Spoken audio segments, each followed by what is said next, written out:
We are no strangers to rain in Oregon. In fact, Eugene typically gets about 46 inches a year. But not this year. We haven't even picked up a quarter of that. Kathy Dello studies Oregon's climate year-round. When the rain stops falling and the ground starts to dry out, she's monitoring the situation. This year, that process started earlier than normal and is widespread.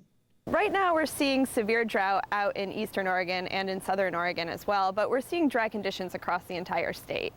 Week by week, the conditions are getting worse, and now the southern Willamette Valley is on the edge of a drought as well. We know that things are abnormally dry. We're not ready to call it a drought yet, but we could go in either direction. Things could get better pretty quickly or things could worsen quickly. Despite this being the driest year ever recorded in Eugene, the mountains got snow, and it's that snow that's keeping our area rivers and reservoirs higher than they would be otherwise.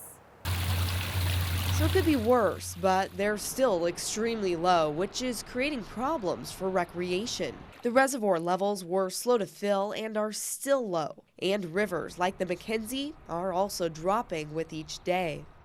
Linn County Search and Rescue Deputy Paul Vitus knows these waters like the back of his hand. Not only has he patrolled the McKenzie River for 10 years, but he grew up on the river as well. He knows the river is low and tough to navigate, but not everyone has that experience. People with inner tubes and stuff come in here and then they get snagged. They pop those holes because they're not set up for it. So if you don't know that this is right underneath the water, this stuff does not give at all. So you come in and you just plow into it. We've had a few people do that. Deputy Vitus says some spots along the McKenzie are less than 2 inches deep. The same water that is missing from our rivers is also missing from our smaller streams and creeks that farmers and ranchers depend on for irrigation. This year's low water levels have meant months of preparation for John Deck. He owns and operates an organic farm just west of Junction City. Well, we had a really dry spring this year, and so that affected things a lot because typically we rely on a lot of rain coming in April and May to kind of bring up the grass and make it fuller and greener. But this year we didn't get so much rain in April and May. The cows not only need more water when it's hot, but the grass they eat needs it too.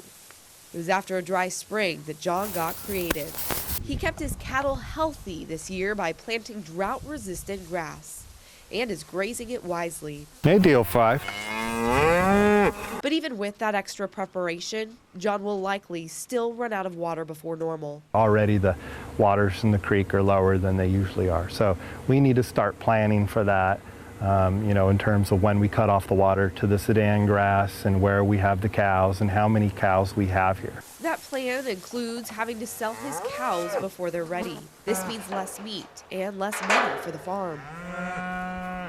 We're just now entering the driest part of the year, and we won't see consistent rain until late October. This means conditions will likely get worse before they get better. But like most farmers, John understands that comes with the business. Every year here we joke is an unusual year.